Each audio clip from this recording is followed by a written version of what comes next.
किया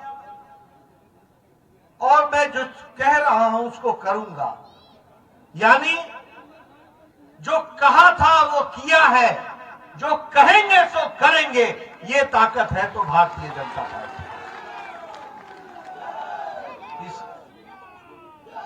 इसलिए आप दमखम के साथ गांव में जा सकते हैं, लोगों को कह सकते हैं कि हम कोई उन पार्टियों से नहीं है जो कहते कुछ है और करते कुछ है।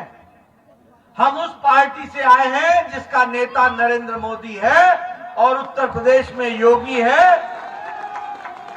और जो कहते हैं वो करते हैं, जो कहेंगे वो करेंगे, ये ताकत के साथ आप जा सकते हैं। दूसरी बात कि हम वो पार्टी है जो गांव, गरीब, वंचित, पीड़ित, शोषित, दलित, समाज के अंतिम पायदान पर खड़ा, हमारी माताएं बहनें, हमारे नौजवान युवा और हमारे किसान भाई, इनकी चिंता करने वाली कोई पार्टी है तो कोई और नहीं, वो भारतीय जनता पार्टी है। ये भी आपको कहना चाहिए। डंके के चोट पर जाकर कह सकते हो तुम, और कहने के लिए नहीं कह रहा हूं। बताओ ये कैसा देश था जहां 2014 तक मोदी जी का इंतजार करना पड़ा, जिसकी जनसंख्या 130 करोड़ थी और बैंक में खाता खुला करके अपने विकास का योजना बनाने का इसकी संख्या सिर्फ 2.25 करोड़ थी। यानी 130 करोड़ की जनता में 3 करोड़ की ही ताकत थी कि वो बैंक में जा सके। और बाकी लोग क्यों बैंक में नहीं जा सकते थे, गरीब क्यों थे? क्योंकि उनके पास पैसा नहीं था कि वो बैंक में जमा करा के खाता खुलवाए, क्योंकि उनके पास गारंटी के लिए गारंटर नहीं था कि बैंक में कोई गारंटी दे सके। ये नरेंद्र मोदी जी ने 2014 में कहा कि बिना पैसे के तुम्हारा खाता बैंक में खुलेगा, मैं नियम बदल रहा हूं और तुम्हारा गारंटर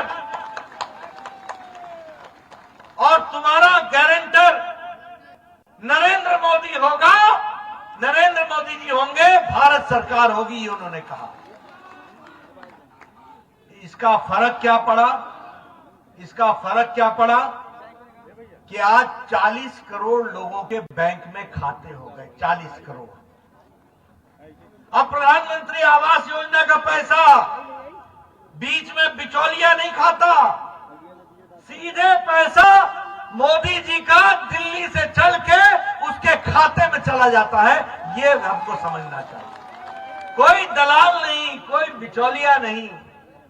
एक समय में राजीव गांधी कहते थे कि 1 रुपया भेजते हैं तो 15 पैसा जाता है, 85 पैसा बीच में खा जाते हैं। आज मोदी जी का टनाटन 100% का 100% गरीब के खाते में जाता है। ये हमको समझना चाहिए।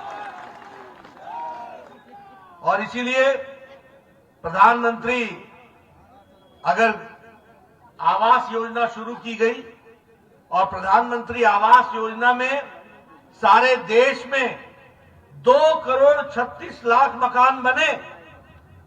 अब ये महिलाओं का सशक्तिकरण सुन लो कैसे हुआ।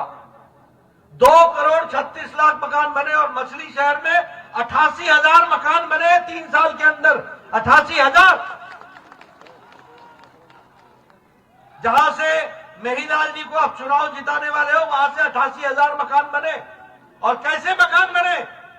रसोई घर अलग, उसमें गैस का चूल्हा अलग, गैस का सिलेंडर अलग, रसोई शौचालय अलग, इज्जत घर अलग, रहने के लिए कमरा अलग, बाहर में अहाता अलग। और घर का मालिक नहीं होगा, मालकिन होगी। महिला सशक्तिकरण किया तो मोदी जी ने किया। छठे चरण के चुनाव प्रचार में अंबेडकर नगर में सपा